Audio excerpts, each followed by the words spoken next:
Food is a photograph of the land and the system from which it came. And these new advanced techniques are giving scientists the ability to really zoom in on how they change. And then the next step is how exactly does that impact human health? We found even 30,000 compounds just in beef alone. They changed dramatically based on the production system. There's this paper that came out in 2019. They looked at the grass-fed beef available and the fatty acid ratios, and they found that up to 26-1, all the way down to 2-1 in the same grass-fed category. Grass-fed is not necessarily grass-finished. I think that's what people need to understand. And then when it comes to chickens, there's that whole Vital Farms controversy. Pasture-raised, there isn't really a super clear definition about what that means. When it comes to cage-free, animals can be out of a cage and still in a warehouse. And free range, it just kind of requires that there is a door to the outdoors, not necessarily a pasture even. You just have to be really careful. There's this illusion of choice whenever you go into a grocery store, right? The truth is there's like 4 companies in the meat industry that own 85% of the processing. It's a highly, highly consolidated market.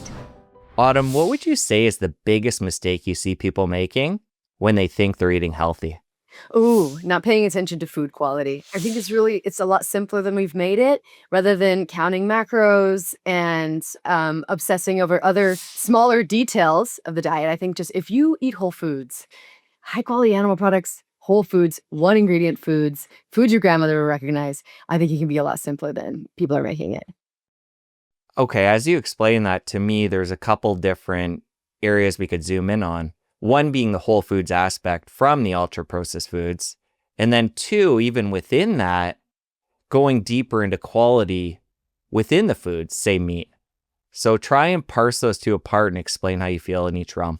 Yeah, so I do. I think there's something about these ultra processed foods that create, that 58% of our American diet calories, or, approximately, and 67% of our children's calories. There's something about those foods that is not only nutrient deficient, obviously, but also makes us overeat. And I think that's very dangerous because we're eating and eating and eating and not getting the nutrients that we need. And so we're feeling tired and potentially anxious like I was. We're bloated and we're eating enough calories. We're just eating the wrong kinds of calories. So whole foods brings us back to the right kinds of calories, right? But like you said, there's this other element of the quality of those whole foods that is super important right now too, because we're at a point in history where the nutrient content of our foods is lower than it's ever been at any other point in history. It's been estimated we need 2 times the amount of meat, 3 times the amount of fruit, and 4 to 5 times the amount of vegetables to get the same amount of nutrients that we would have in 1940.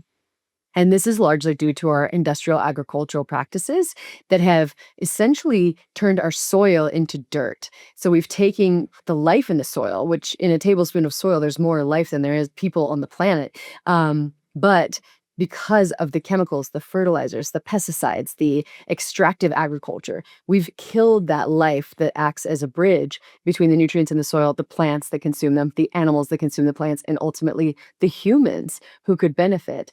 And so when I did my work with Dr. Van Vliet, which I'm sure we'll talk about, we found even 30,000 compounds just in beef alone, and that they changed dramatically based on the production system. Or did it come from a feedlot? Did it come from an organic operation? Did it come from a grass-fed operation?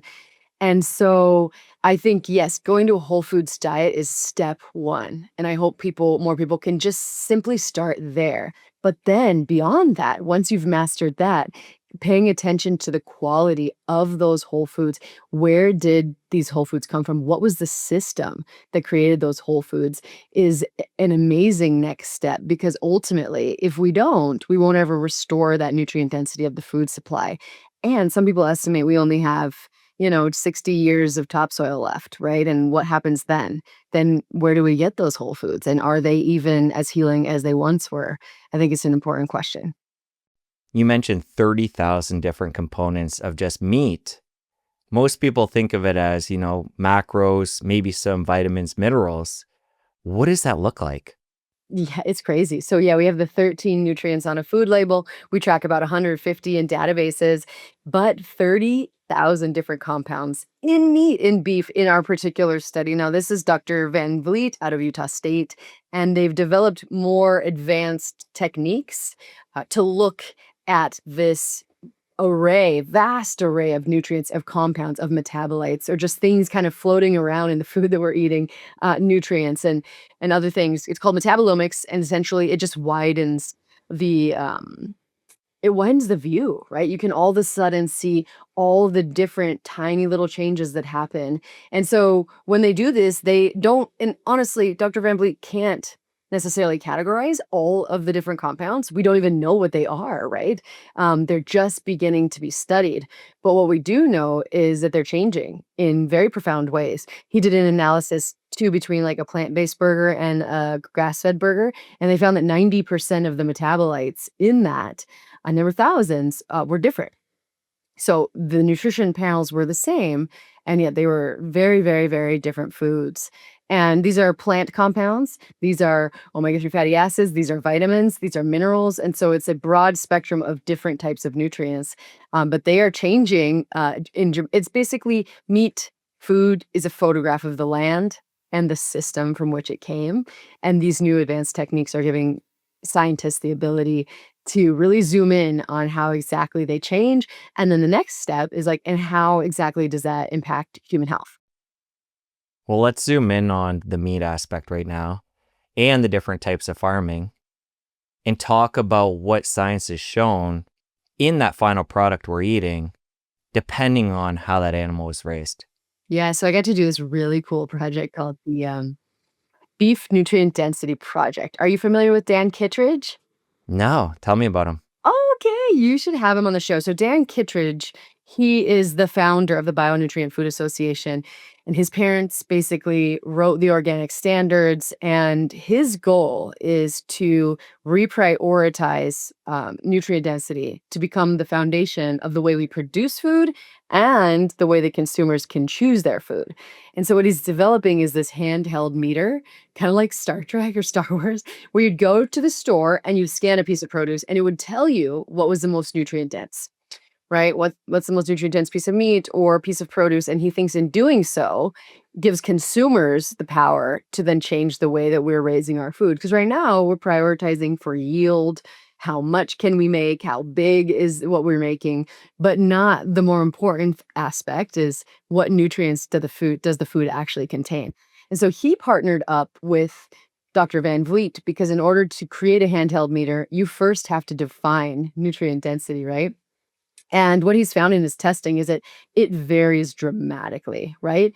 In terms of, 4 times different amount of minerals, 10 times different amount of antioxidants from this carrot to that carrot. And that it doesn't always correspond to organic or, conventional, right? The labels don't always accurately capture the variation in these nutrient levels.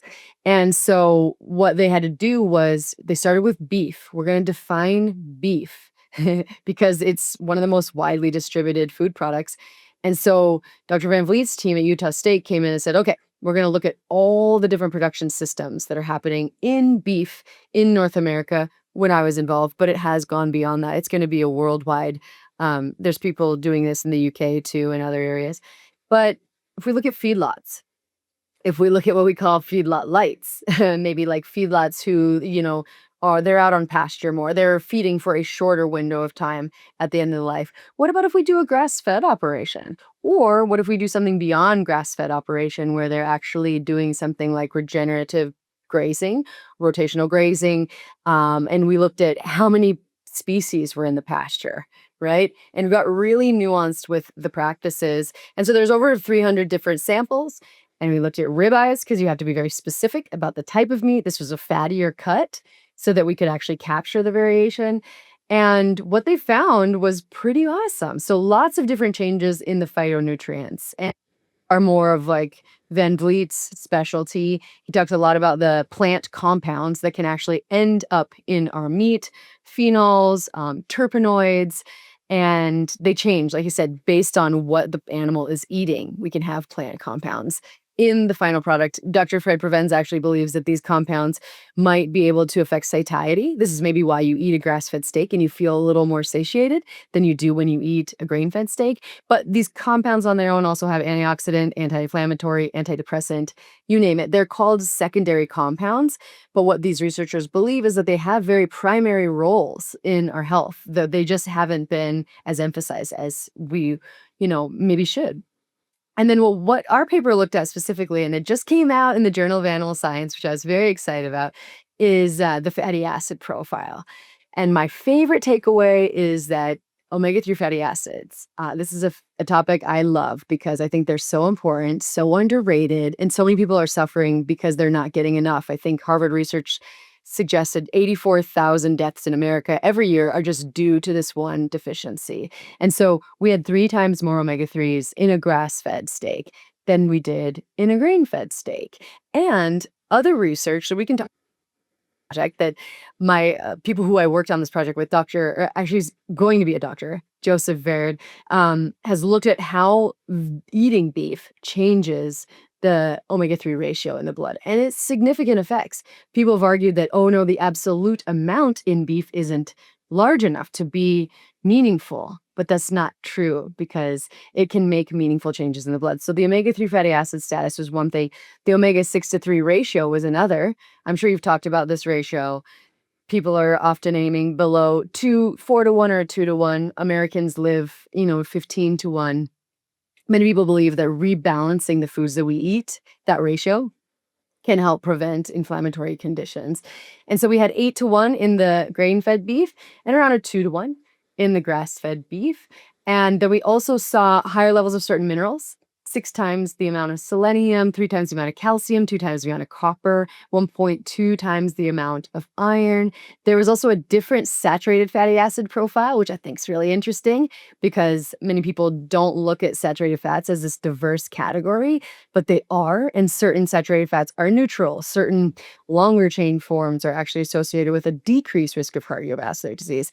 And so we had higher levels of pentadecanoic acid, which C15 people are talking about, and then behenic acid, arachidic acid, these longer chain forms, and a higher percentage of stearic acid, C18, which we know is a more neutral saturated fatty acid, and more CLA, conjugated linoleic acid. And one of the other cool takeaways is grass-fed is not grass-fed is not grass-fed.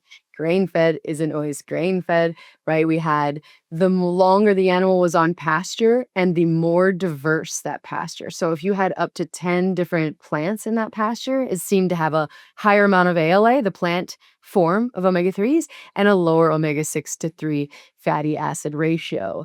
But not all grass-fed samples had a better ratio than the grain-fed samples. And so basically our conclusion is that it really matters. The production system matters, right? For things that will be probably impactful for you in health. Actually, I think definitely impactful for human health, but that the current labeling system doesn't accurately capture that variation.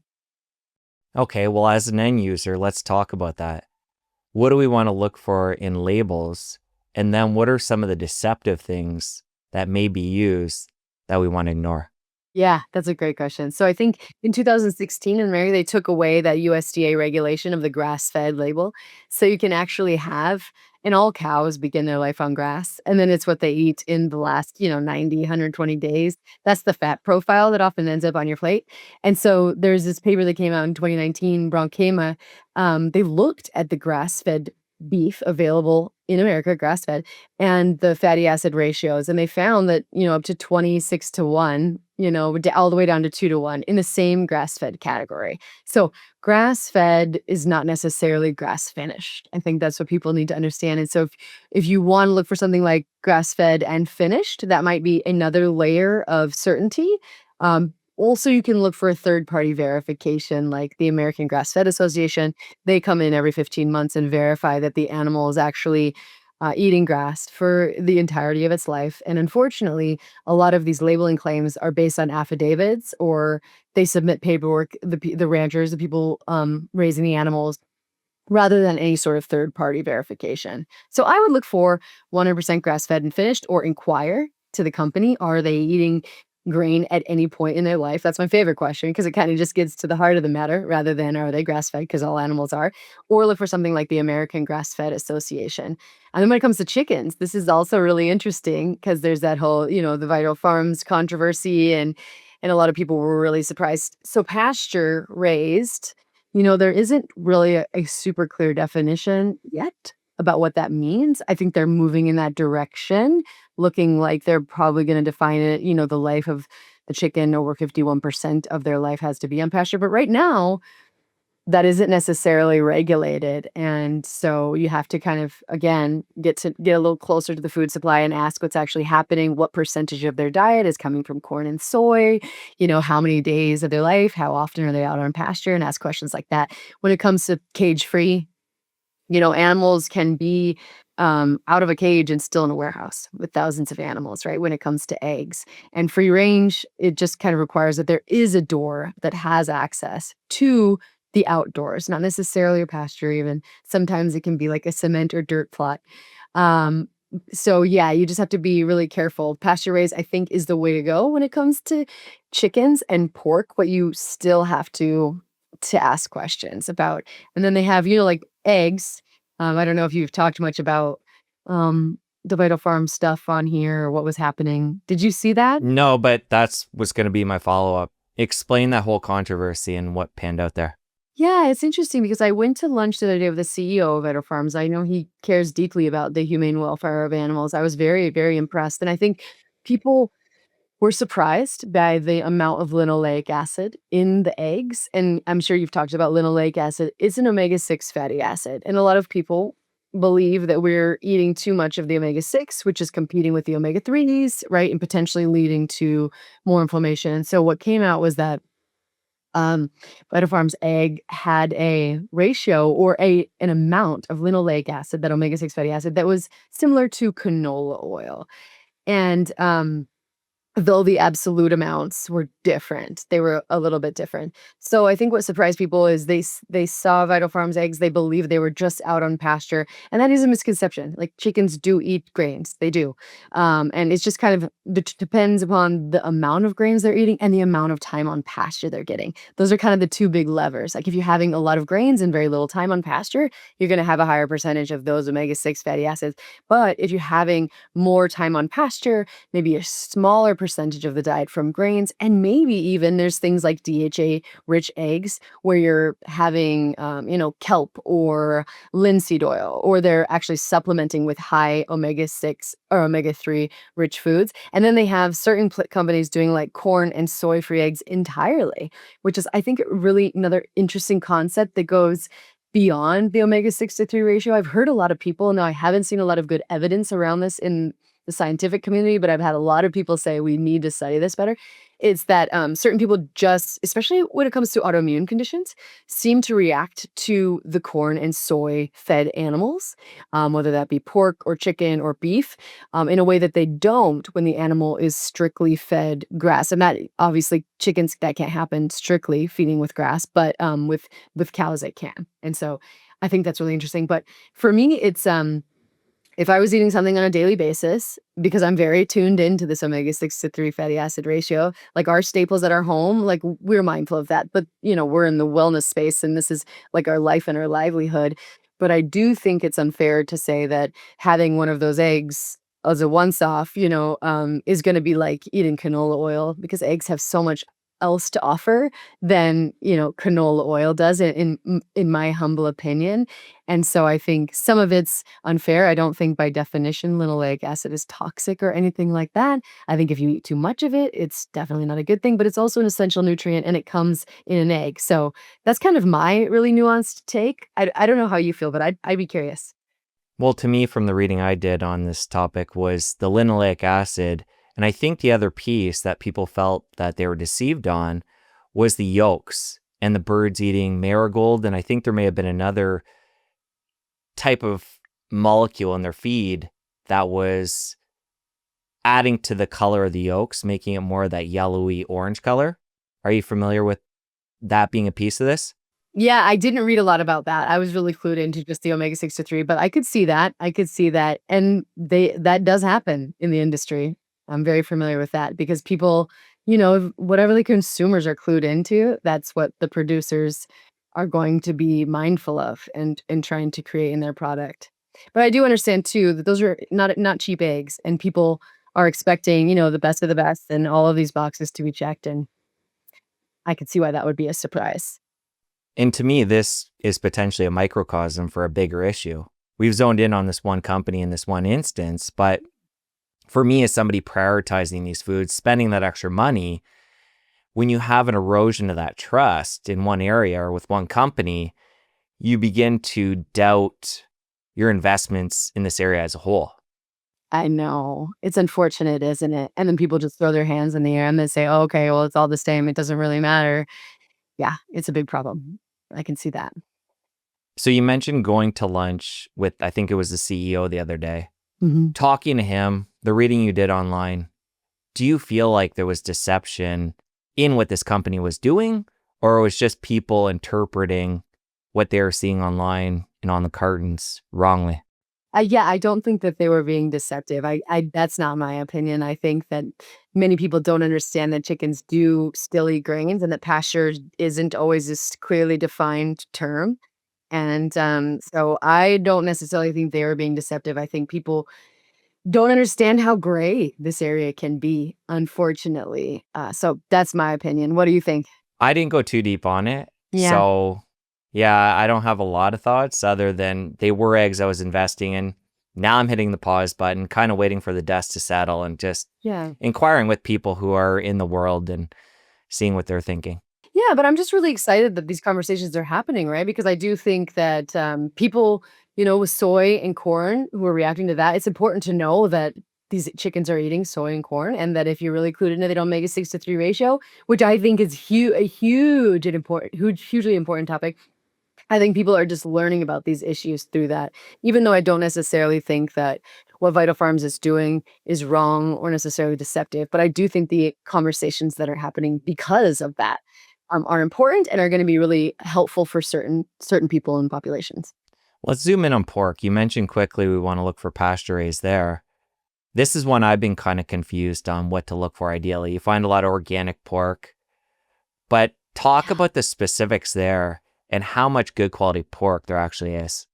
Oh, the pork industry, it's really hard. And you almost never find pastured pork out there in stores or anywhere really. And the thing with if you look at that ratio of omega 6 to 3 again, which a lot of my research has focused on, is it can be like 30 to 1 in pork that is traditionally fed. Now, we used to work with a pork farmer, and he did his own experiment on this to see how low he could get that ratio.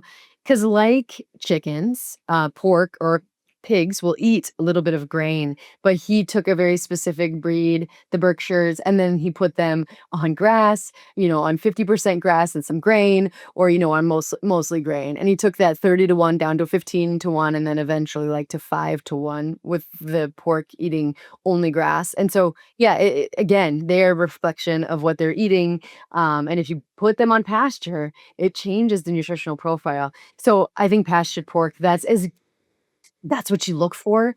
It's really hard to find, but yeah, organic animals aren't necessarily eating grass. When it comes to cows, they have to be on grass 120 days of the year, and they can get organic corn and soy feed, which is, I think, what happens in a lot of these more organic scenarios.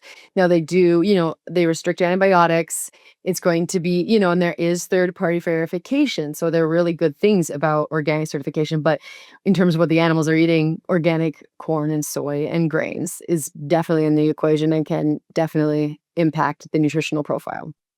For somebody who is eating some of these foods that are higher in linoleic acid, whether it be organic eggs, organic pork, organic chicken, etc., do you feel that eating extra omega 3s to rebalance that equation, omega 3, omega 6, is part of the solution? Absolutely, I think it can be. If you're somewhere and you cannot access, any other type of animal product, that is something that I would definitely do, and I would also take out seed oils from my diet, right? I would look at the other omega 6 rich foods that you're consuming and definitely reduce them because that is, it's a balance, right? And if you're eating a lot of omega-6s, they essentially outcompete those omega-3s. And it's really interesting is, Van Vliet did a study on this too, where he looked at, like, the omega-3 content of the red blood cells and the plasma in people and then changed the animal products they were eating, whether they were fully pastured or conventional, and I think that they started with, like, a 9-to-1 ratio in the blood, and it went all the way down below a 5-to-1 when they were eating just pasture-raised products. I mean, so that is one lever, right, to reduce that ratio, but it isn't the only one. And he did not restrict seed oils in that study, but I have a feeling if he did, I think they could see similar benefits, and especially with supplementation with omega-3 and just regular fish consumption. I've gotten a little bit obsessed with, eating herring. I'm telling you, if I eat herring, there's this, like, is it called, like, Harbor Bay? Do you ever eat herring? It's been a while, but it is something I remember finding decent in the past. Yeah, they have, I think it's like Harbor Bay or something like that. They come in as like canned herring, and herring is one of the most omega-3 fatty acid rich foods, and it's like a light turns on for me when I eat it. It's got B12, it's got like 2 to 3 grams, I think, in this, I think, 130-gram serving that I'm having. But yeah, so having fish regularly, anchovies, sardines, mackerel, herring, salmon, these smaller fish, regular is just another really great option if you have that availability. But yeah, there's many levers that you can pull, and it doesn't mean you have to eat the perfect animal products every single time, or you can throw your hands up. There's a lot of things you could do. Before, when we were talking about beef, you mentioned the grain fed versus grass finished. And when it comes to omega 3s, it's 3 times higher in the grass finished. Just to give an idea, very high level, compare that to fish in the omega 3s. Oh, I love this. I actually did this for my dissertation. So let me think if I can recall the numbers. So beef, I believe, had about 50 milligrams per serving. So that's way, way lower, right, than fish. But then there's certain, like, leaner fish, like haddock, that if you're eating like the liver, then it would be like beef liver would be more on par. I think around like 200 milligrams. But yeah, 50 milligrams. But the thing that's important is that we eat a lot more beef. I think like 59 pounds per person per year, and something like, I don't know, 16 pounds of fish per person per year. And so I think I remember my research, it was like, if you eat grass fed beef every time, for those 59 pounds, you're going to have about 13 grams of omega 3s and about 5 grams if you ate the grain fed beef. So, 10 plus gram, almost 10 grams extra in omega 3s. But eating fish far is going to move the needle far faster. If you're able to eat fish and you have access to fish, I highly encourage fish is the bigger lever, obviously. But because we're eating a lot of beef more consistently, I still think it's also an important addition because not everyone has access and not everyone wants to eat herring out of a can like I do. So, I think they're both important. One of my favorite products you guys have over at Paleovalley is the fish roe. Talk Oh, about omega 3s in there. And then I'm oh, curious because normally fish oil is kept in the fridge and there's all this talk about oxidation.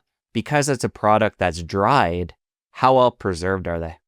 Jesse, I'm so excited that you asked about this because literally on Tuesday, we launch our newest edition of that product. Now, I loved the fish roe because at Paleo Valley, we're all about whole foods, right? And so many fish oils, rancid, they come from farm raised fish, right? They're just, they sometimes they're made from ethyl ester forms, triglyceride forms. So there's a lot of, they have heavy metals, other contaminants, right? The fish oil industry is such a wild west. And, I think that's why the trials in fish oil are inconsistent, right? But the benefits of fish very consistent, right? Nobody doubts that.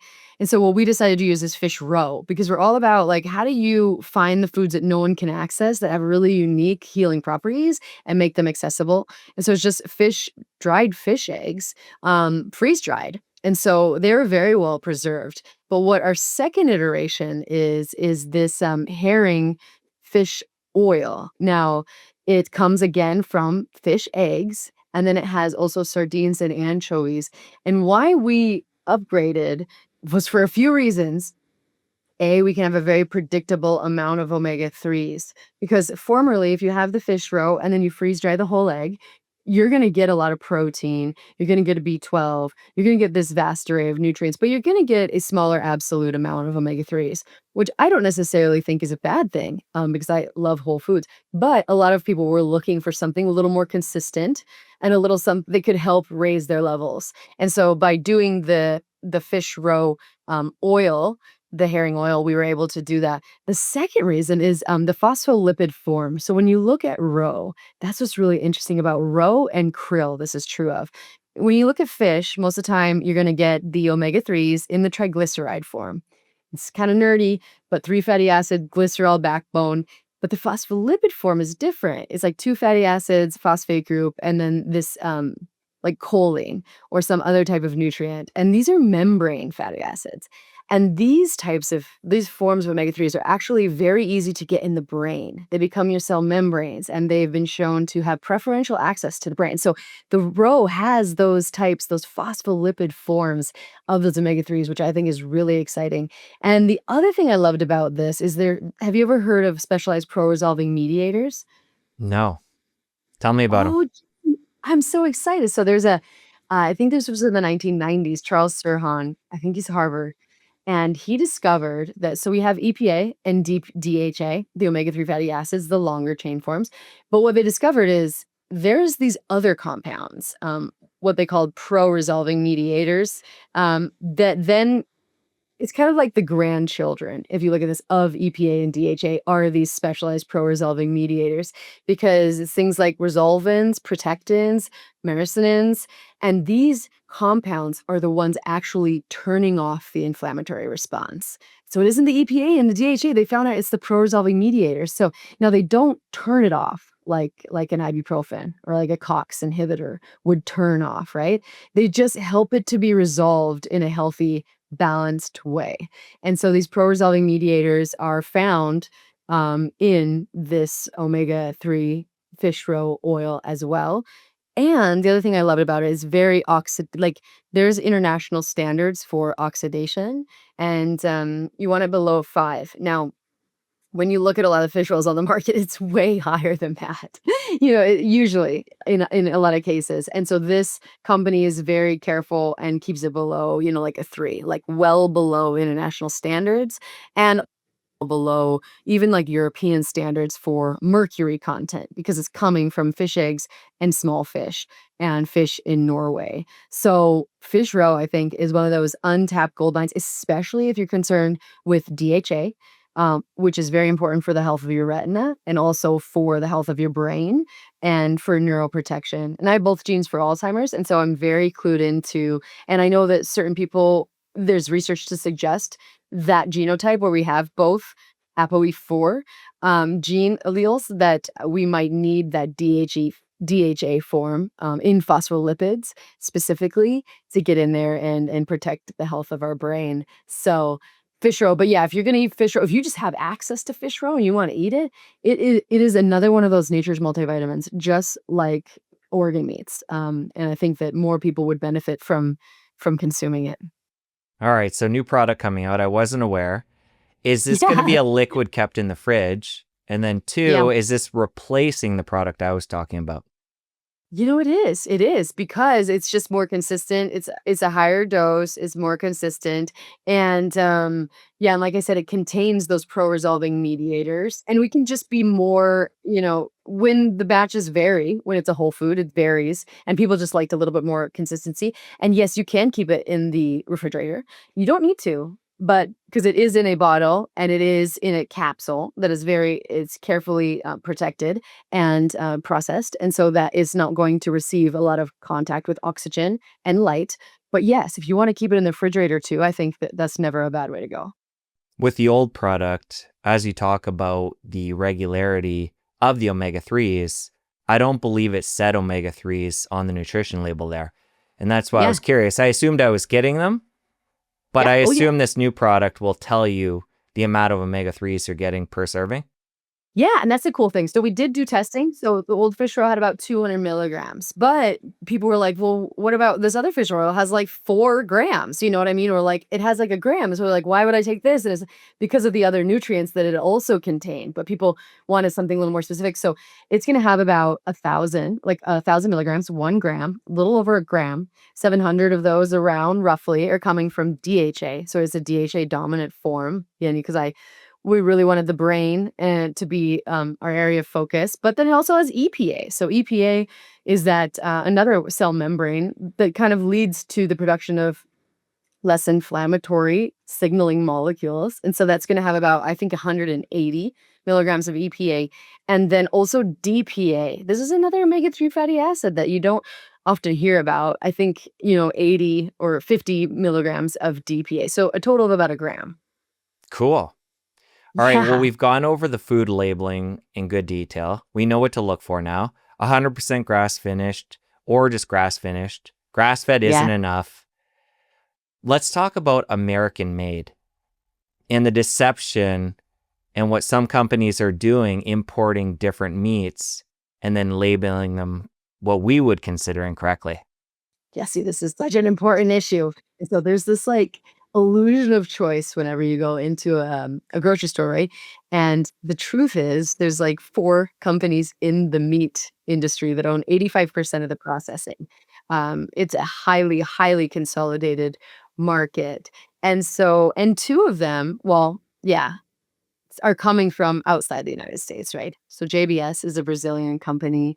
Marfrig, National Beef also has Brazilian influence. And then we have the chicken industry, the pork industry, China, Smithfield and China. So anyway, we have these companies who could be importing meat. And then as of before January of 2026, now this is changing. It's called COOL labeling, country of origin labeling. So before this, you could bring a product into America and simply process it and at some processing facility and then label it product of the United States.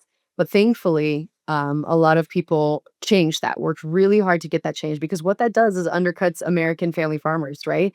And it allows bigger corporations to import meat from wherever they want and then prioritize it at their facilities and then label it as product of America. But the thing to remember about it is this is still voluntary labeling. Okay, so companies do not have to tell you where their meat is coming from. And so it's important if you have the bandwidth and the resources and it matters to you, which I think it should because we see how vulnerable we are like during the pandemic and if we have 4 companies controlling the meat supply and then one of them goes down or a processing facility goes down, we're in a very vulnerable position. So I really am a champion of this concept of food sovereignty. Have you heard of that? Yeah. Talk more about it. Yeah.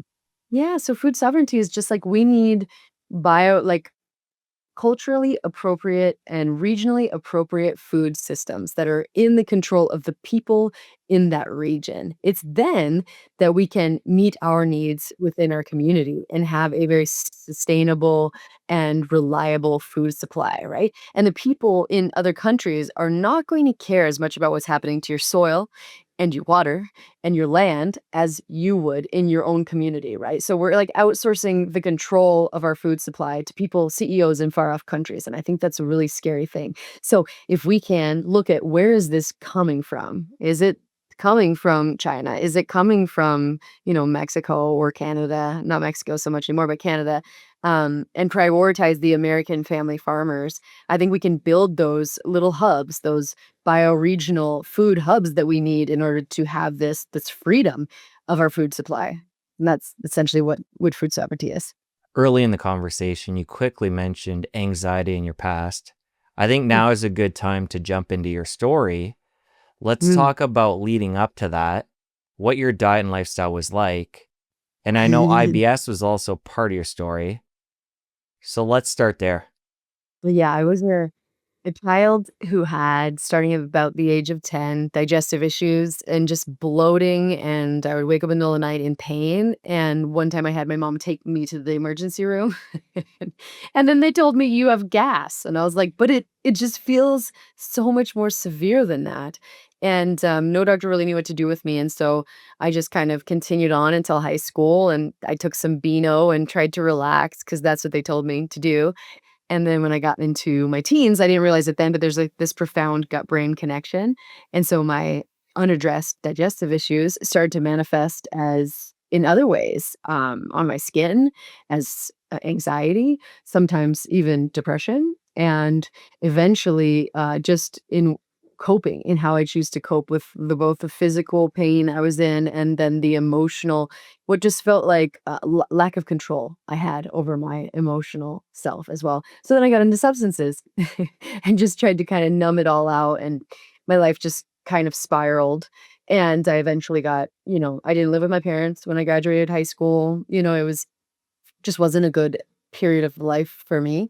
But fortunately, I was able to go to college because I love learning, still do. Like learning and dance kind of carried me through.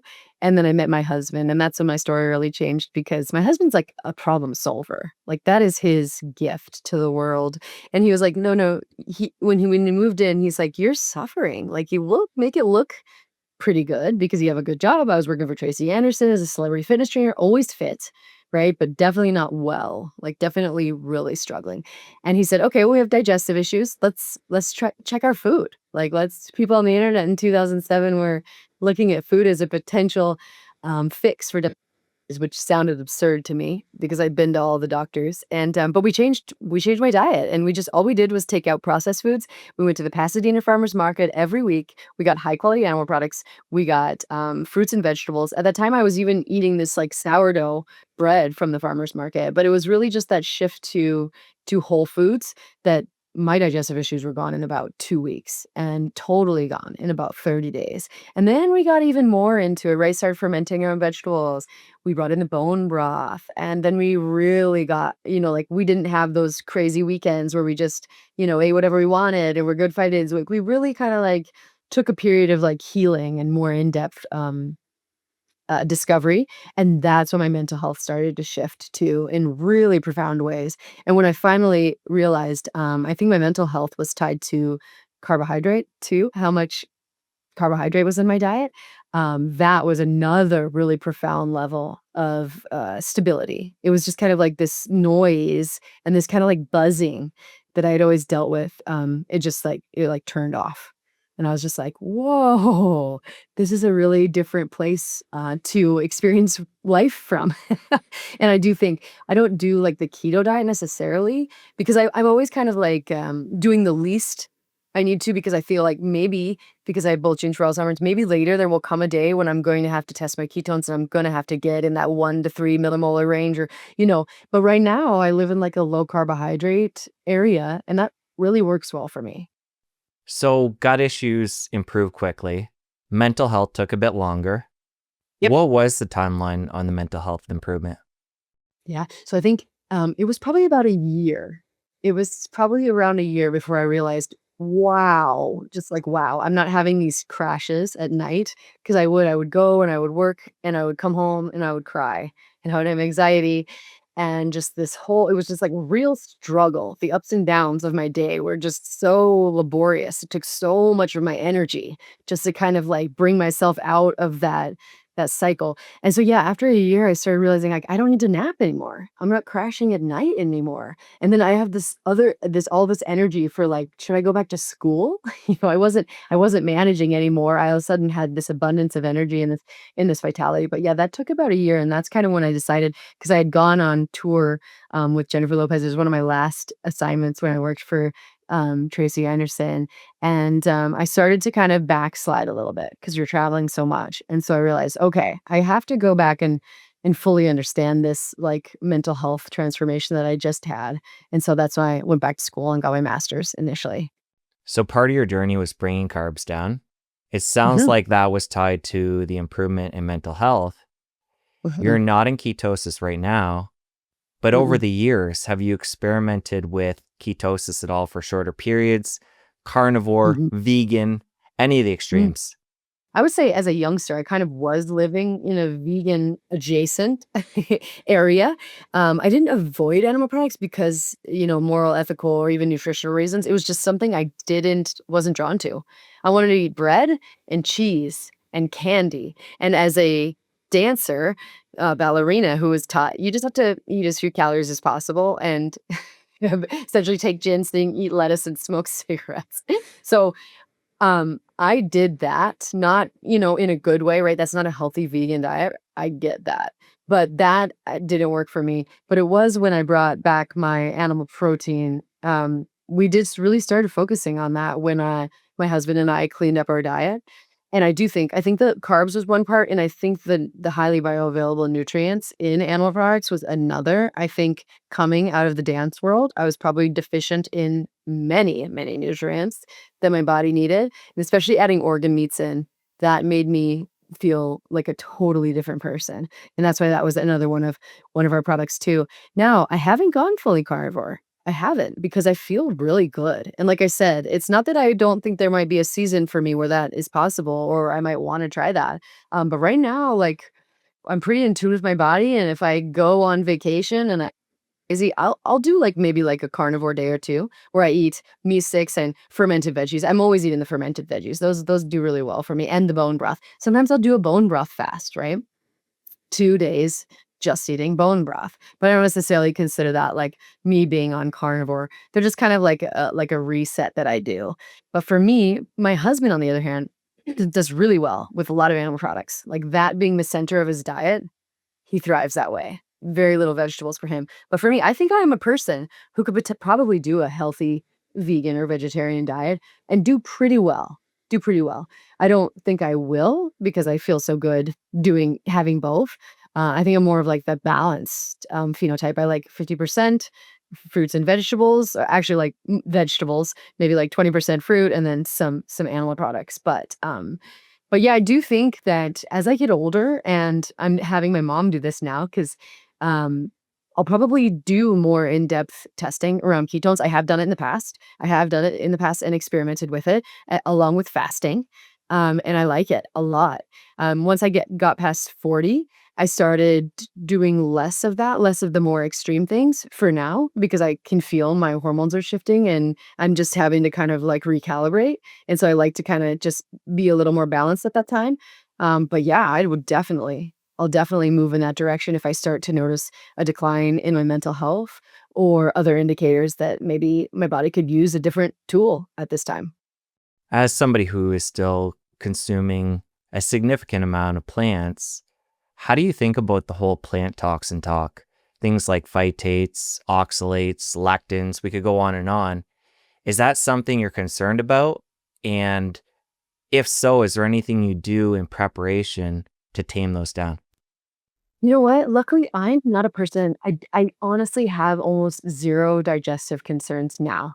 And I think that came from a lot of years. I mean, this is my 13th year about really paying attention to the quality of my diet and what I'm consuming. So for me personally, it isn't a concern, but I do eat a lot of fermented foods. And I don't eat grains. I still don't eat grains, and I don't eat a lot of beans, right? So those ones that have higher levels, but I've never had to do nightshades or worry about specific vegetables. That hasn't ever been a territory that I have had to wade into. Though I do think for some people, definitely. I think it matters for certain people. Nightshades, joint issues, people with a degree of gut dysfunction. Yeah, sometimes cutting out vegetables, maybe even all of them for a period of time, can be incredibly healing. It's just not the path that I took. But I'm obsessed with fermented foods, and I think if you can at least get some of those fermented foods into your diet, if you're struggling with all vegetables, that could be a really great place to go if you're trying to get that, some fiber back in. Also, there was a Sonnenberg trial. Did you hear about the fermented food trial? Tell me about it. It sounds familiar. I know Sonnenberg, Yeah, yeah, yeah. not personally, but I know of his work. Of his work. Yeah, yeah. I just read their book, and what they did was they took people and ramped up either fiber in their diet or fermented foods. And I think they eventually got to 6 servings of fermented foods a day, which is a lot, which is something is like one of my goals, which I never achieve, but I can do like 3. I try to do 1 per meal. But what they found was in terms of both microbial diversity and like the reduction of 19 different inflammatory markers, fermented foods was far more powerful than fiber alone. So for me, my priorities are, high quality animal products, fish, and ferments, and then greens. I do a lot of the greens too, and I just really pay attention to my body. if I noticed a problem with those vegetables, I would definitely pull them out. I wouldn't be afraid to. But it is something I think everybody needs to do, but I also think some people could benefit for sure. Okay, so fermented foods are a priority. You're trying to have Mhm, them at every meal. mhm. What about probiotics when it comes to Mm. gut health? Is that something you consume or how do you feel about them? Jesse, that's a great question. So I have in the past. I think who was it? Just Thrive. I've used theirs. And I know they have really good quality evidence behind them, their ability to heal leaky gut, at least in the trial that they conducted. So I have in the past used that. I've also used one called Seed, but fermented foods contain a lot more probiotics. And I am always just this food first person, especially because of my research and realizing there's just so much more to food than meets the eye. And so if I can avoid supplements, I often do. And so right now, no, I'm just on the fermented food bandwagon. I don't take them. My digestive system works very well. But I do think that they can be helpful for certain people, especially if you're not going to eat fermented foods, right? If that's just not something you can do and you seem to have some sort of dysbiosis, you've been taking antibiotics, right?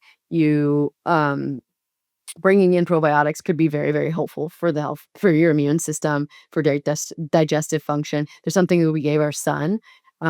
I remember as a youngster, I think he was starting to get rashes, and so we brought in this like little you could just like dip your finger in it and give it to him. So probiotics are something I've used throughout my life. Just not right now. I haven't been using them.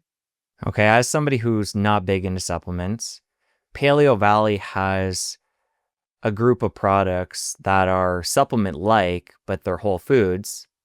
I'm not sure if you guys have, I can't think of any off the top of my head that are just purely an extract supplement. But what I'm getting to with all this, with the diet you've shared, is there any supplements that complement that you're taking? Ooh, outside of our Paleo Valley ones. Well, share those Yes. too.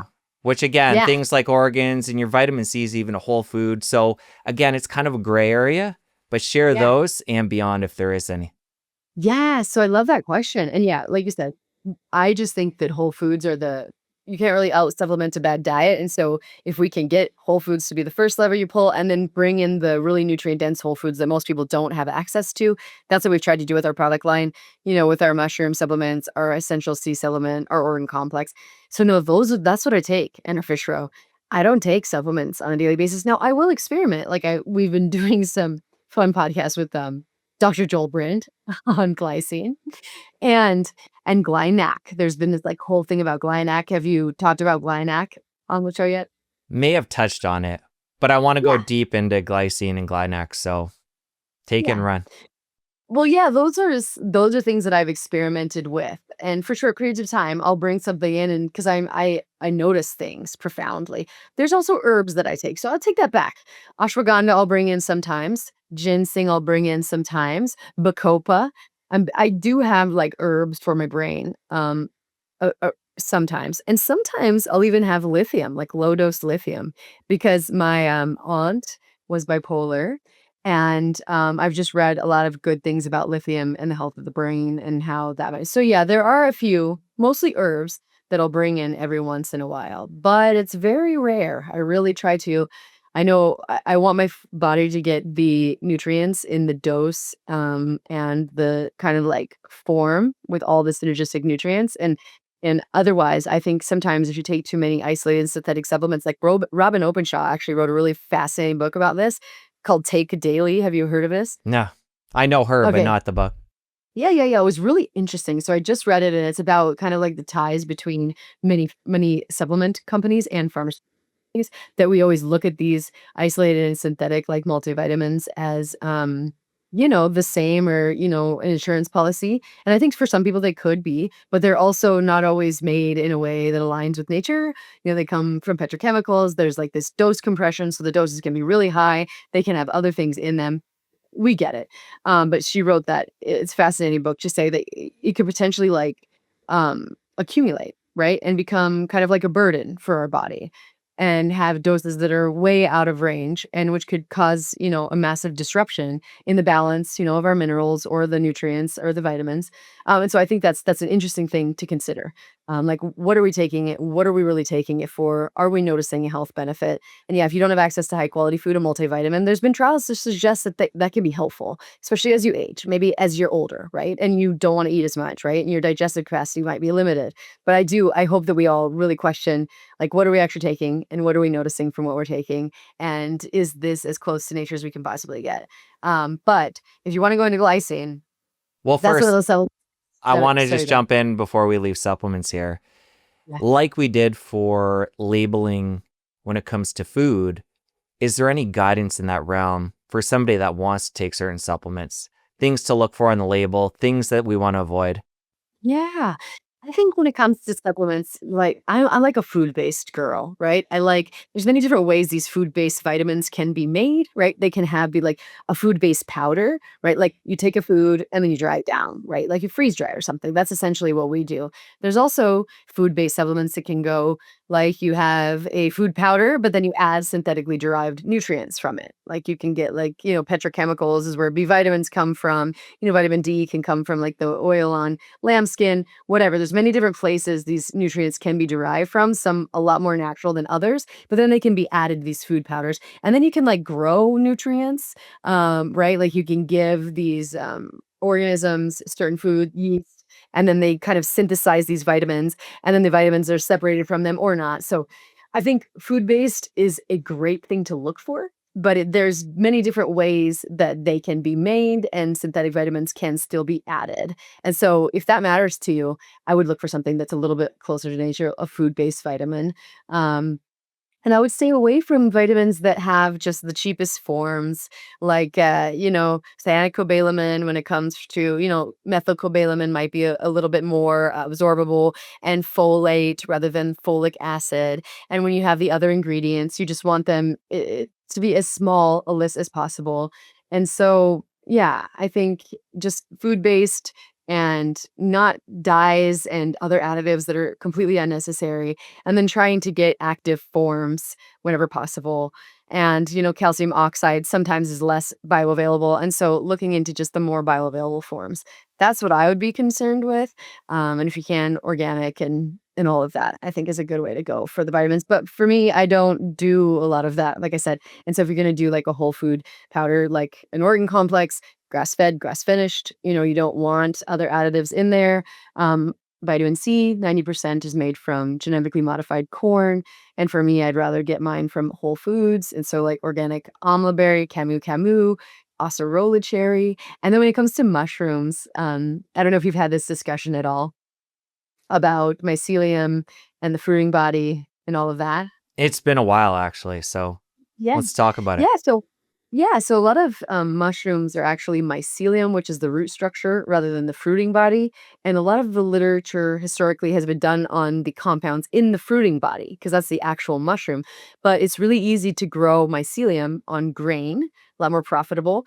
But the problem is you can't separate the root structure from the grain. And so then it all becomes part of the final product. And this guy named Chilton has done testing and found that, up to 50% of the final product in the mushroom product can actually just be grain.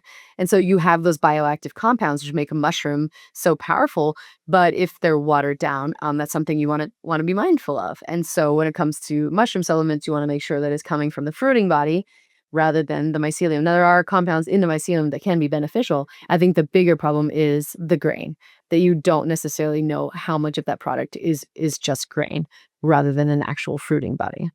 You mentioned organic there quickly. For completeness, when it comes to labeling, whether it be a whole food supplement or foods, how valid is that these days? I still think it's really important, right? There's problems with the system, obviously, right? And I just did this podcast with Dr. Stephanie Seneff, and glyphosate. It's kind of ubiquitous in our environment, unfortunately. But I do think that it's still a really important label, and there is that third party verification. And yes, there are some chemicals and pesticides that are approved when it comes to organic, but I still think it's something we need to prioritize because we really have to get these chemicals out of our food. And Dr. Seneff said, and I've heard many people say that I think it's like literally an existential threat if we're killing, the microorganisms in the soil that are connecting us to the plants that, the animals get, that we get. Like if we destroy that, we're in for a very rude awakening. And also, I interviewed Dwayne Lee Johnson. Do you know of his story? He No. was a Tell me about it.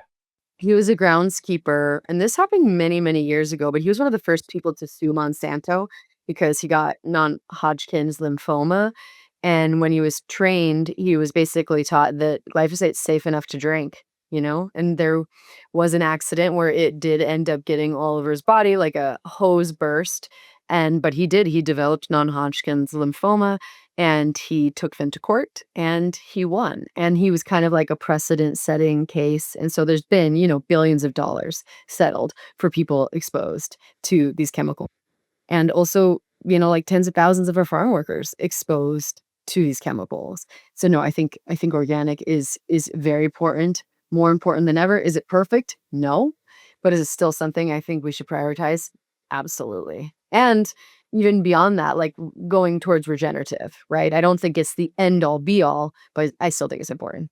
Now that you share that case, Dr. Senef was on my show and she shared that as well. So I know what you're talking about Mm. with the glyphosate. Yeah. It's so sad, and he's not the only one, right? There's a lot of people waiting in the wings for their day in court, but then I did hear that Bayer, just got some sort of immunity, which is really sad, because Monsanto was acquired by Bayer, and then I think that it was just granted an immunity so that people can no longer sue the makers of these chemicals, or at least, Roundup for cancer, which I think is very scary. So I think this is one of those, this is one of the topics and the issues of our generation that we just have to find a way to get the chemicals out of our food, for sure. When it comes to glyphosate, what do you do to protect yourself and your family? Yeah, it's interesting. I mean, obviously prioritizing organic as much as humanly possible. It's in our water, it's in our air. So, water filtration, eating organic. But then also Dr. Senef believes, and we did a podcast about this. Have you talked to her about her glycine theory? We did talk about it, but share it here. Yeah. Yeah, and it's theoretical, right? I want to be clear about that. This isn't like something that you've tested in randomized controlled trials, but she believes that glyphosate, the molecule, and glycine, the amino acid that you could find in bone broth protein powder, bones, collagen, skin, that glyphosate can substitute for glycine and then thus negatively impact the way that our proteins in our body work, and which can have an entire realm of manifestations, right? Because proteins are the workhorses, they are the structural components, and they do a lot of the work in our bodies.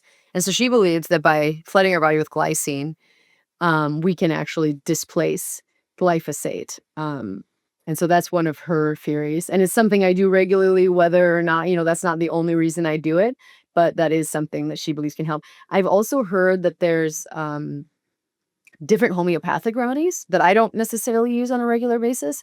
And also, I think the biggest thing is prioritizing organic and regenerative agriculture, making sure that those are the things when you can, whenever you can, making sure that you prioritize buying products for people who are not using the chemicals, because that's going to change the food system. Well, we've been dancing around this glycine topic. Let's dive right in. Talk about what it is and why it's important. Yeah, so I read, I'd always kind of been drawn to glycine, and you did a podcast with Dr. Friend, but it's just an amino acid, right? And it's a conditionally essential amino acid. So many people, there's this big conversation about complete and incomplete proteins, and I think it's very important, right? Are these proteins going to build muscle? Very important. But what I think is missing is like glycine is conditionally essential, so our body can make it.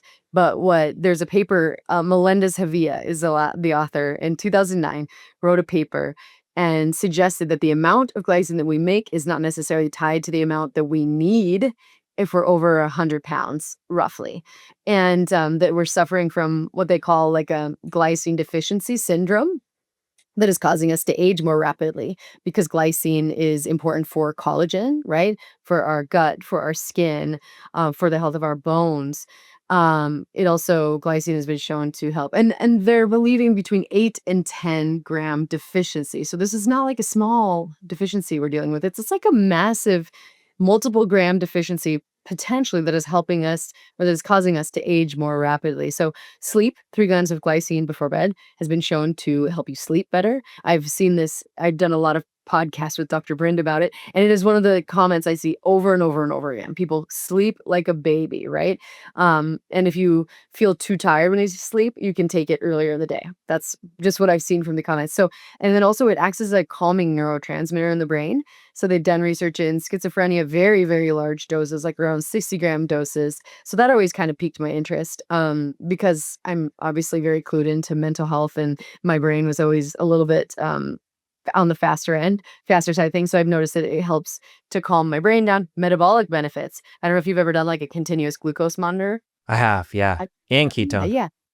Yeah. Okay. Ketones. Yeah. And what I've noticed so profoundly is that when I have bone broth or collagen, it comes right back down. No matter where my blood sugar is, it's just like a profound dropping. And they've actually done some trials where they were able to reverse insulin resistance. And I think it was 5 grams 3 times a day in this particular trial. And they also reduced inflammation as well. So metabolic benefits, skin health benefits, but the thing that Dr. Brain talks about that I think is the most fascinating is the potential immunological benefits. He believes that, and there's research to suggest, from it wasn't his research initially. He started in longevity and found out that eating glycine, instead of restricting methionine, which is in muscle meats, adding glycine could extend the lifespan of animals in the lab. And so he thought, oh, that's really interesting. But what his main book is about is how glycine can actually create this trigger lock on our immune cells, specifically on macrophages. And so where you might get injured, where you might fall down like he did, hit his head, or get a sunburn, you might not have that same excessive inflammatory response because the glycine, when it's in concentrations that you need, that is more than what you need to build a protein, right? So we're talking about different amounts of this nutrient necessary to keep those immune cells quiet. What happens is there's these glycine gated chloride channels, and the glycine goes in, or the chloride goes in and keeps the cell quiet, right? It keeps it calm, like a little baby, like giving it a pacifier. Choo. And then it just kind of prevents the explosion of these immune molecules, cytokines that can create all of that collateral damage. And so he thinks a lot of us, like he actually believes, and he has a lot of training in immunology that I don't have, but this is his belief that inflammation is not a normal response to injury, that we should have inflammation when we have an infection, but that we're all becoming inflamed because of insults that don't actually require the level of inflammatory response that he likens, or he believes that much of that has to do with the fact that we now throw the bones in the trash, and we used to throw the bones in our soup, and we're eating this predominantly muscle meat, methionine rich diet without the counterpart, or it's kind of like sidekick glycine. And so we're all dealing with this massive inflammation because of it. And I just have to tell you, and you did a podcast with him yourself. I don't know if you've seen this, but I mean, hundreds, thousands of comments from people who've actually tried adding glycine back into their diet, and the most profound. Like I've never released a podcast that has such a profound response in terms of people sharing their testimonials. It was actually pretty exciting to me. I said this to Dr. Bryn too, and you touched on it. The fact that this just makes sense. We're eating all this muscle meat and we're throwing the bones in the trash. So we're not getting the proper balance as somebody who's consuming quite a bit of animal products myself, and it sounds like you are too. Hmm. So when I interviewed him and preparing and we were emailing back and forth and discussing, it really hit me the fact that this is a missing piece for me, and I'm sure so many others. Oh my gosh, I just think it's so profound because we're all being told we need to eat the chicken breasts, right? And we need to have all of these really lean muscle meats that are very methionine rich. And there is this cultural conversation that we need, like, these complete proteins. But I think, yeah, and that is important. Building muscle, very, very important, right? It's the key to longevity. I think you can't understate its importance. But inflammatory conditions. Oh my god, like what, 60% of deaths worldwide are tied to some level of inflammation. I know statistics are different, but do you know many people today who don't have some type of inflammation? I mean, it's crazy how ubiquitous the experience of being inflamed is and how profound that could potentially be for quality of life and the disease burden. So, yeah, I do. I think that, like I said, I've become obsessed with glycine. We release so much glycine content because, like you said, the way we've changed, the way we eat has changed so dramatically in so many ways. But I think this is one of the major ones. I think taking the soup away, taking the bones out, not eating the skin, and also the way we're feeding animals, right? Because when we feed them grain, when they're not grass fed, on pasture, they leads to less collagen production. So they're less collagenous meats as well. So I think multiple factors, but at the end of the day, if you can bring glycine back into your diet, bones, oxtail, just these more collagenous cuts, grass fed meats, bone broth, collagen, gelatin. Gelatin has if you want a really simple, cheap way that is like, you don't have to supplement, make some gelatin gummies. You just mix with a little fruit juice and some gelatin and a little bit of honey. And I think like in a tablespoon, you get like 1.5 grams of glycine. And so in order to meet that glycine gap, you'd need like 3 cups of bone broth, a few tablespoons of gelatin, collagen will do it. And even magnesium glycinate. We talked about that. I don't know if you talked about that in your podcast too, but you could get like a We didn't, but I know about it. Yeah. yeah, yeah. So there's lots of different ways, but I think like it's one of the most important things you can do. And I don't think I really realized it, but back when I was healing my gut, I did. I brought in a lot of broth.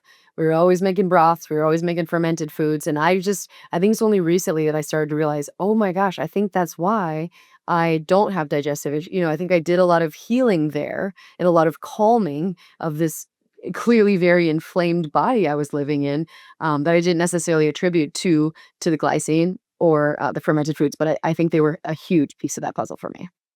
So, really high level, we want to add in 8 to 10 grams a day. Yeah. And there are supplements we could take. Yep. We could make soups if we're going to simmer them for long periods, bone Yep. broth, or these foods that are supplement like, whether it be collagen, gelatin, bone broth powder. Mm-hmm. Am I Exactly. missing anything else? I don't think so. I think slow cooking.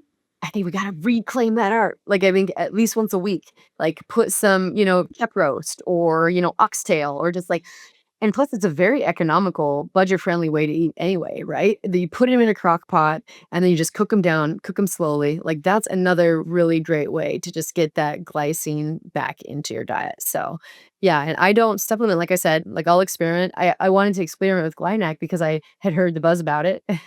But for the most part, I just try to get my glycine in. And what I do is just drink it in between meals. Rather than having a snack, I have some bone broth, and it makes me feel great and keeps my digestive system calm, and so that's just kinda how I work it in. And for me, what I do is ever since I've been tuned into this, which is relatively new, I've been using your bone broth protein, Paleovalley, and getting 3 scoops of that in per day. And I feel good about that because it's still a food. It's not as processed as gelatin, collagen, Yeah. and it tastes delicious. Oh, I know. I'm obsessed. I think we started out as, like, a beef stick company, and I think we're, like, morphing into this bone broth company because people are just obsessed with our bone broth that doesn't taste like bone broth. I think it makes it more accessible for everybody and fun to just something to look forward to. One of the pushbacks when it comes to bone broth is contamination, Mm. specifically with lead. So Mhm. talk about your bone broth, the testing done there, Yeah. and the purity.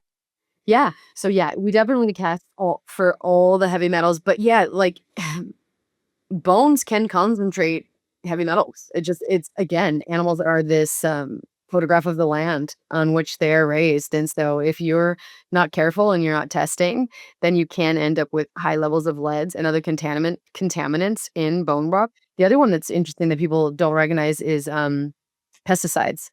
So pesticides are often in pastures, sometimes sprayed on the actual animal themselves. And so again, like pesticides can end up, and so we test for 60 different pesticides as well in our bone broth protein powder. But yeah, you have to be very, very mindful. All protein powders are kind of notorious for levels of heavy metals and contaminants because you're taking something and then you're concentrating it down.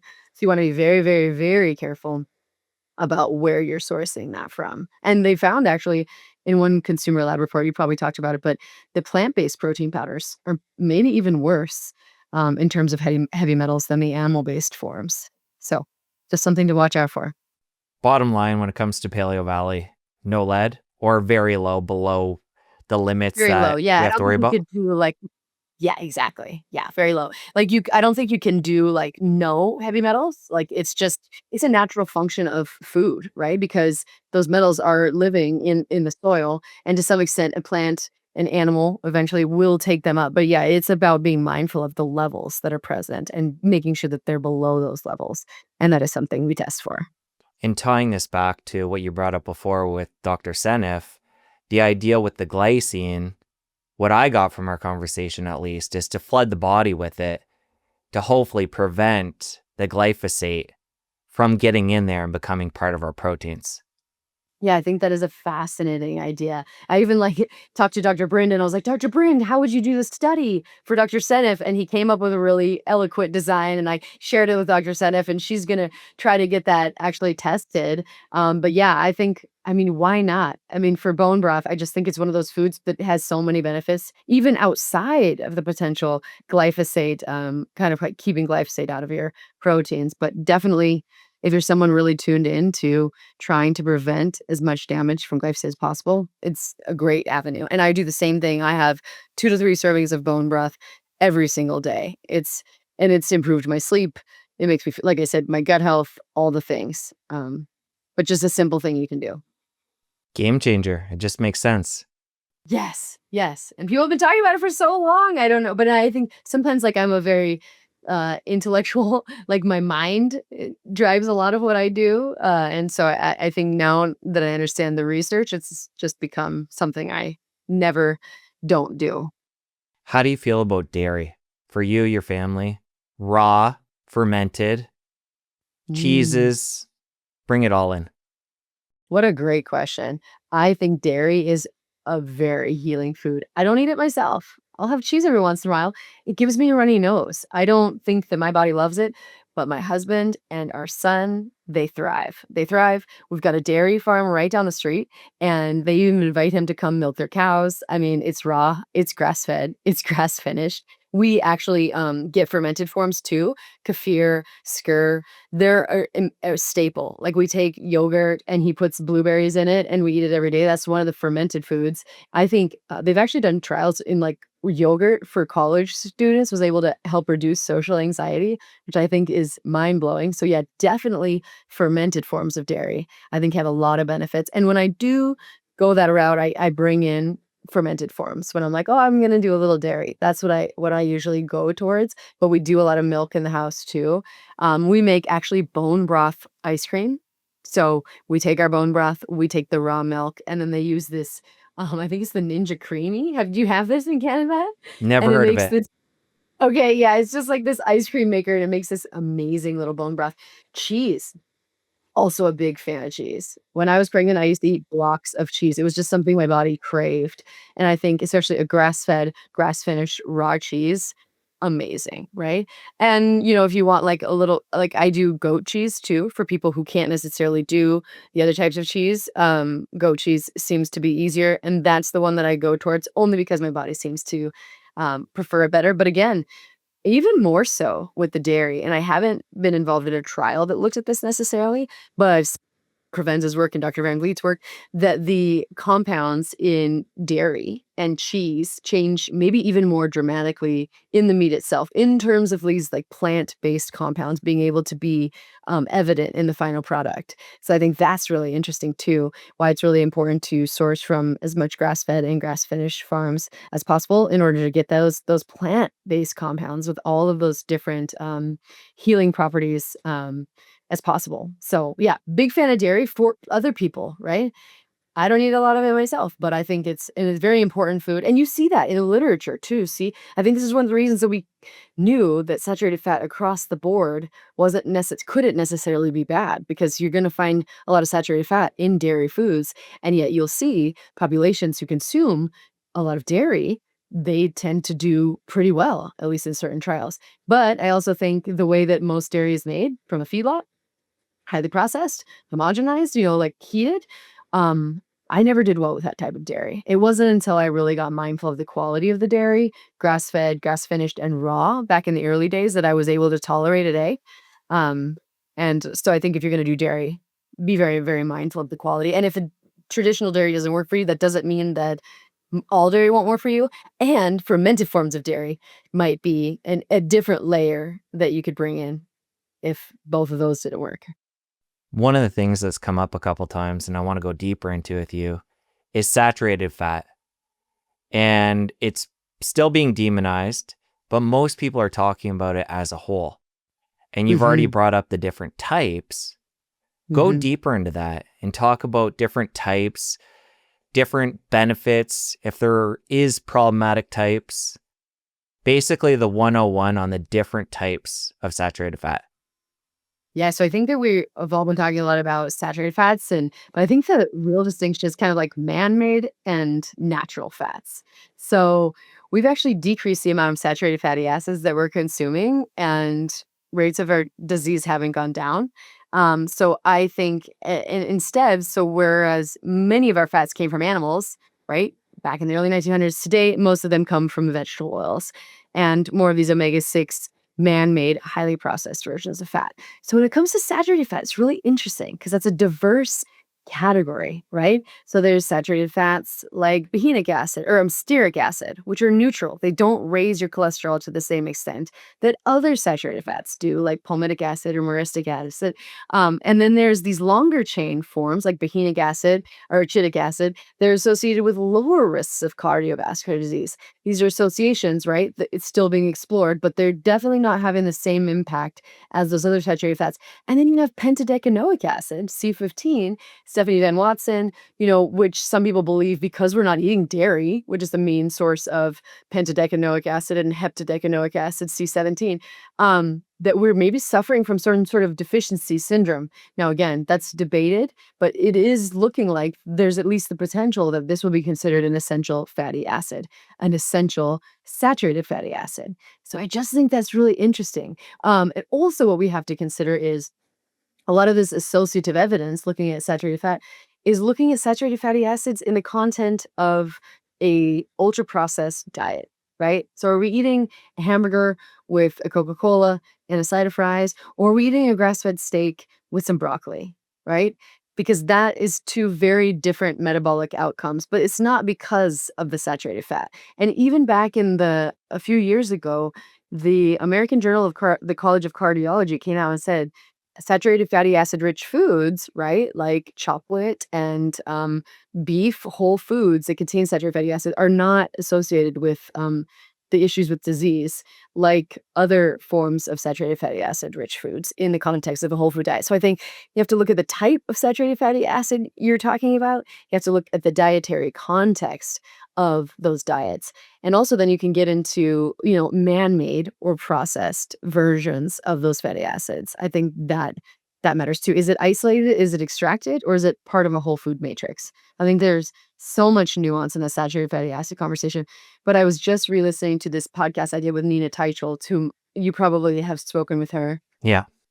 So back with the Minnesota coronary experiment, right? When they actually did take the saturated fatty acids out of the diet and replace them with the more polyunsaturated fatty acids, I think it was corn oil, and they didn't find what they wanted to find, right? They found that it did reduce cholesterol, but that the risk of death still went up. And that particular trial, they didn't publish for like 17 years because I guess the lead researcher said that they were just very disappointed with what happened when they actually reduced the saturated fatty acid content of the diet.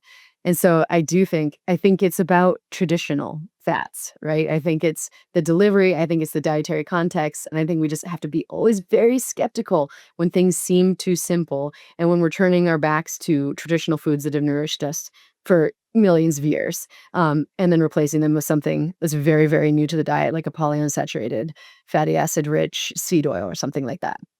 Riffing off of what you just said there, cholesterol came up a couple times.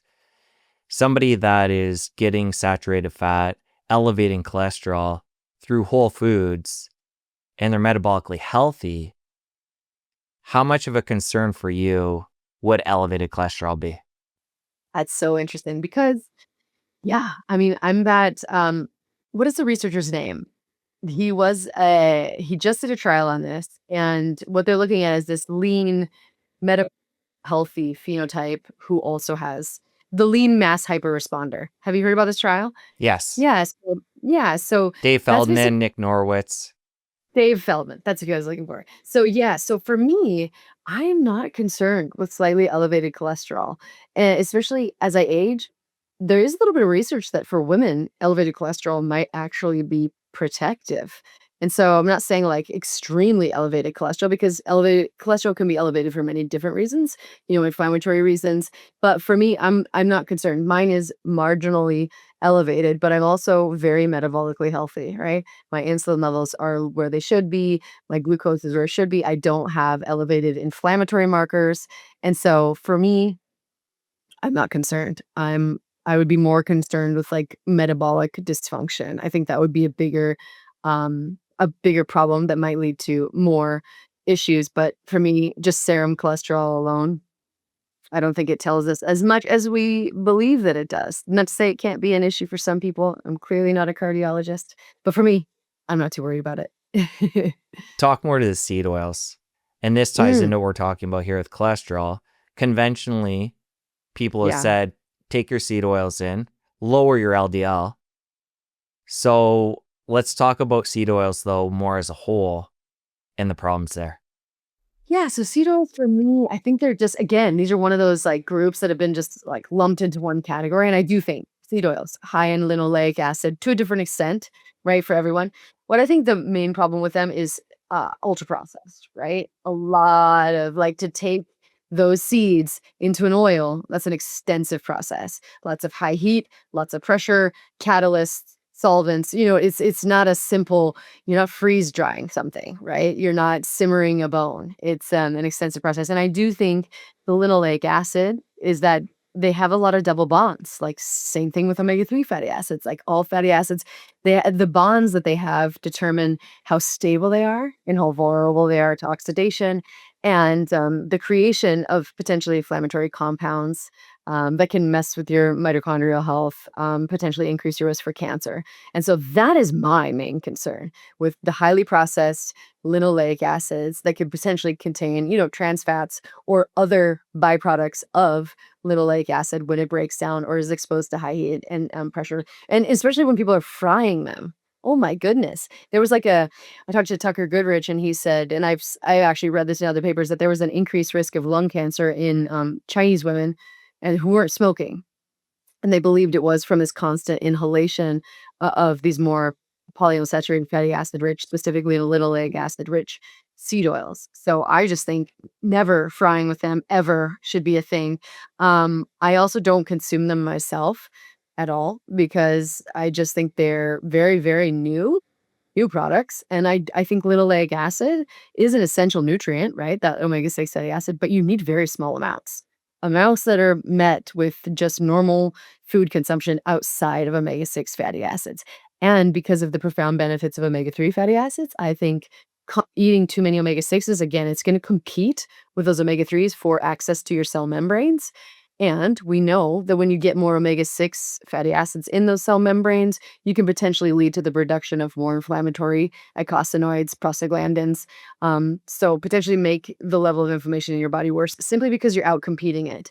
Um, so for me, I'm not eating seed oils. Now, canola oil, soybean oil, they have more omega-3s. There's corn, cotton, soy, canola. These are your more the higher in the linoleic acid content type of seed oils.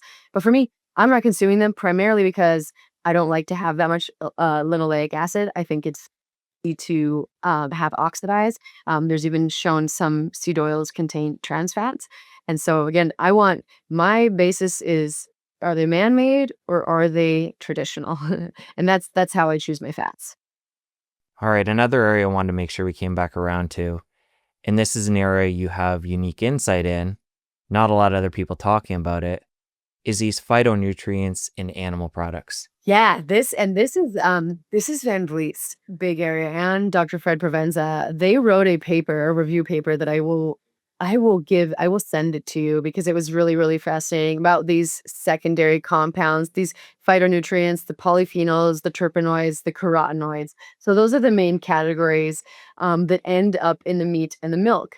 Now, what happens is I can't give you an exact, I don't know exactly how many, but if you think about it, like the animal is a reflection of what it's eating. So corn and soy and, these, very few grains make up the basis of a lot of animals' diets, right? But then you take it over here, you have a pasture. And I remember speaking to a lot of these farmers, and they couldn't even name how many different species of plants they had, like 30, 50. Who knows, right? When you have a pasture.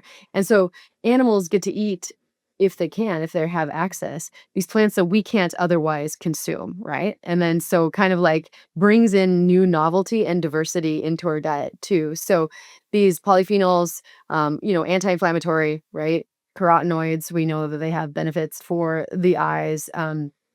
Terpenoids, those are ones that Fred has looked at in terms of like satiety and telling us where we can eat, but they antioxidant, anti-inflammatory, potentially anti-insulin effects, so metabolic benefits, all these different kinds of benefits. And so if you're not eating the plants that contain those plant nutrients, right, you're going to have a product that is significantly decreased. So corn and soy rich feed is going to have significantly fewer than this diverse, botanically diverse pasture. Um, the other really important thing is that the compounds, and when I was on Dr. Mark Hyman's show, someone said they're not the same, right? So the animals are going to take those plant compounds and then their microbiome is going to process them, right? And then potentially their liver is going to come in and add a sulfate. You know what I mean? They're going to transform these plant compounds. So they won't be exactly the same as they were when they were in the plant, but yet they can still have profound impacts on our body. And Dr. Van Vliet's research is he's done one trial, and then I have a trial that I'd love to share with you that I think kind of elucidate that. One trial, this was in kangaroo, just on native pasture versus beef from a feedlot, and they found rates of inflammation after a meal were far lower in the kangaroo, right? So it could be just the fat content, could be a different species.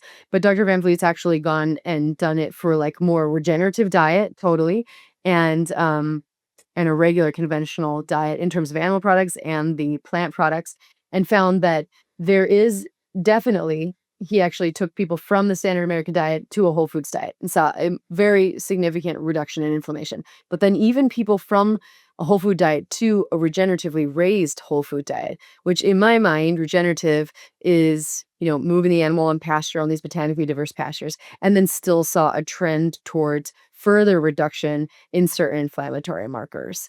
And so for me, again, it's like these plant compounds could potentially help our metabolism. They could make us feel fuller. They could be reducing inflammation every single time we eat. And so I think that it's a really profound idea. And if we could change the way that we made our animal products across the board, I think we might see what they saw in that kangaroo study. Just we all were dealing with less inflammation after every single meal. And I think that's exciting. It hasn't been scientifically validated yet, but I hope that's where we're going. There's so many levels to this. The I food we're know. eating, we got to make sure we're protecting it from the toxins, and I then know. making sure the food we're eating in the case of animals that they're eating the right foods, and then the diversity layer, the nutrients they're converting from plants to nutrients we're going to get when we eat the animals. It's exciting. It's fun. There's so much to learn here. I know. That's what I think too. I'm so glad you think you find it exciting rather than overwhelming because I always want that to be the way take that first step, right? Whole foods diet. But then also it was kind of like my journey. Like I was able to take the step I needed to heal my own body. And then when we had our son, I was kind of able to look a little bit bigger picture, like, okay, well, how do we make sure that nutrient density is a thing for all the future generations? And then that just comes down to paying attention to the source, the system that we're supporting every time. But you just got to start where you are. But you're right. There's such enormous complexity, so much exciting research going on where they're looking at, the different animal products and how low can you get that ratio. We're actually, my husband is creating chicken feed in our house because we've invested in a chicken farm and we're seeing like how low can we get those ratios, and there's just so much to learn. And the more I learn, I still need to learn. So it's exciting. And I think we can totally reclaim our food supply. And I think we can, yeah, make sure that future generations had the kind of health that they deserve. Well, as somebody with a 10-year-old son, what are some of the things you've learned in that realm over the years? Teaching your son, making sure he's getting the proper nutrition. Yeah. Oh, I love it. It's been a journey because he's sometimes embarrassed about the way we eat because it's so different, right? So it's been a bit of a balancing act, but he actually just recently had a nutrition um, section in their class in 5th grade. And his teacher reached out to me and said, he is so excited to share what you've taught him. And he is so excited to tell people, you just got to stay away from the processed foods and we have to eat the one ingredient foods. And, even though he was embarrassed to me, he was actually excited to share it with his class. And he knows in the morning we have a high quality protein and just one bite of a fermented food. I don't make him go to town, but he just has to take one bite of a ferment. He prioritizes his protein. He gets some sort of fiber. And so I just give him little rules. And yes, on Wednesdays, sometimes he wants to go get a bag of chips and take it to school and be like all the other kids. And do I let him? I do. We do like a once a week. Hey, you get to choose. I want you. You're the boss. It's your body, right? And sometimes he doesn't do well with gluten, and we know that. But I don't micromanage it anymore. Now that he's 10, it's like, you know what happens, right? Your tummy's gonna hurt, and you get that choice. So, it's nice to see all of the lessons, and he does. The more his frontal lobes kick in, he's able to kind of control those impulses. It's just nice to see him learning his own lessons and being excited to teach his classmates. But it's not always easy, right? And he isn't always excited about it. But we don't bring those foods into the house. Like I said, if we are gonna get a bag of chips, it's because we're gonna stop by before school, and he's gonna pick it up because, yeah, I just think if it's in the house, that's what he's gonna eat, and can't blame him for it. Those foods are engineered to be addictive and to override your satiety signals. And so, yeah, we're strict about keeping it out of the house and also making it an occasion and trying to normalize it, making sure that he doesn't think he's bad because he wants those foods. No, the foods are this you're supposed to want those foods. People spend millions of dollars making sure you want those foods. But yeah, I think all in all, I really hope he has a balanced, empowered relationship around food and, like, approaches it with curiosity rather than some sort of, like, dogma. Like, "How do I feel when I eat this?" Like, and I think if we can give that to our kids, so then they can be like these lifelong, scientists, and just feel a sense of control over how they feel. Because I think that was the missing element for me. I didn't think I had control over my health or how my day unfolded, and you don't all the time, right? But, like, I do feel like you can, in many ways, predictably impact your biology. And I think that's what I hope to give him the tools for, too. Earlier, you mentioned this new fish roll product coming out, which I'm excited about. Any other products coming down the line you can talk about? Yes. Oh, I love this question. So many, so many. We've got so many good ones. But the one that's most recent and will be out at the end of March is a sleep formula.